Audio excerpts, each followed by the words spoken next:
Au Soudan, quelques villages et régions, y compris des quartiers dans la capitale Khartoum, ont été fortement touchés par les pluies torrentielles qui se sont abattues sur le pays. Safa Ali Rabah, habitante d'un quartier de la capitale, raconte ce qui s'est passé. فجأة كده كنا نايمين سمعنا إنه في أصوات إنه الناس بيتنبه بالجامع إنه يطلعوا À الشوارع. 11 heures du soir, tout à coup, alors que nous dormions, nous avons entendu des voix de gens dans la rue qui criaient et disaient qu'il fallait quitter les maisons. Nous avons quitté la maison et nous sommes allés dans la rue et nous avons trouvé l'eau loin de nous. À ce moment-là, nous avons construit des barricades pour empêcher l'eau d'atteindre les maisons, mais à 4 heures du matin, les courants d'eau ont atteint nos maisons, se précipitant avec une très grande puissance. Les barricades ont été détruites et l'eau a atteint les maisons, ce qui nous a forcés à nous échapper et quitter nos maisons pour aller dans un autre endroit et sauver nos vies. المناطق اللي وصلت الموية من الساعة 4 صباحا لحد الساعة 10 خلاص انتهت. Les fleuves du Nil bleu et du Nil blanc ayant enregistré des niveaux d'eau sans précédent. Les autorités soudanaises ont averti qu'ils pourraient à nouveau augmenter au cours des prochains jours.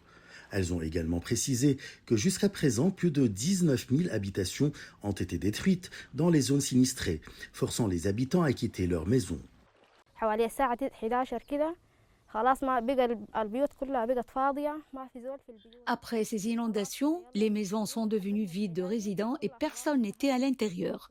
Toutes les maisons étaient désertées et détruites et nous avons dû rester dans un camp pendant une semaine entière jusqu'à ce que l'eau a inondé cet endroit, ce qui nous a obligés à quitter toute la région. يعني فيها حكاية بتاعت أسبوع كامل.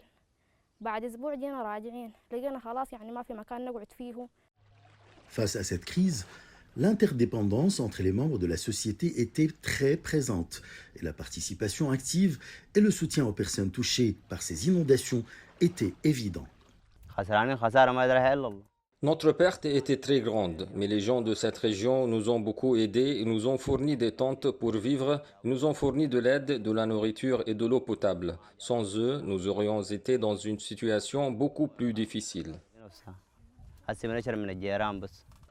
Au Soudan, la saison des pluies a habituellement lieu entre mai et octobre, causant des graves inondations qui mènent à la destruction des habitations et des infrastructures, l'endommagement des récoltes et le déplacement des habitants.